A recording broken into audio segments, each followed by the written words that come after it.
اگر سعودی عرب میں یہ کام کیا گیا تو اس کا لازمی نتیجہ خانہ جنگی ہوگا، اس لیے کہ وہاں کی روایت یہ بڑی سخت ہے، بڑی پختہ ہے۔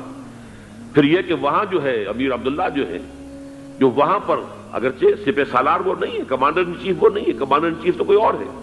لیکن الحرس الوطنی جو ہے، نیشنل گارڈ بہت بڑی فورس ہے، وہ اصل بیڈوین فورس جو ہے صحرا کے لوگوں کی عرب فورس، وہ در حقیقت الحرس الوطنی ہے، نیشنل گارڈ ہے، اور اس کا کمانڈر ان چیف یہ ہے امیر عبداللہ۔ تو لازماً یہ شکل جو ہے پوری ہو کر رہے گی۔ جیسے ہی یہ معاملہ ہوا شاہ فہد کے انتقال کا تو یہ اختلاف ہوگا، خانہ جنگی ہوگی، پھر کوئی اللہ کا بندہ جو ہوگا۔ میرے نزدیک میں آج سے کوئی 6-7 سال پہلے سالانہ اجتماع تھا تنظیم اسلامی کا راولپنڈی میں، میں نے اس وقت وہاں کہا تھا، اس سے ذرا اخبارات میں بھی کچھ وہ کنٹروورسی آئی تھی کہ میرے نزدیک امام مہدی پیدا ہو چکے ہیں، ان کے ظہور کا وقت قریب ہے۔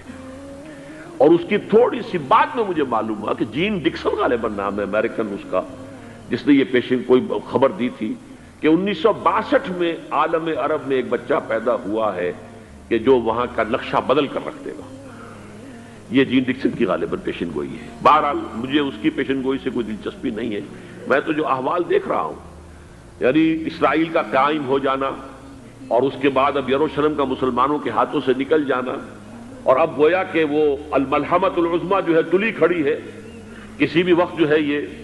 جو ہے وہ لاوا پھٹ سکتا ہے، آتش فشاں پھٹ سکتا ہے۔ تو یہ تمام حالات ایسے ہیں کہ جن کی وجہ سے میں سمجھتا ہوں کہ ایک تو جو قرآن مجید کے اشارات میں نے آپ کو بتائے، 14 صدیاں 14 دن میں چاند کا پورا ہونا، والقمر اذا اتسق،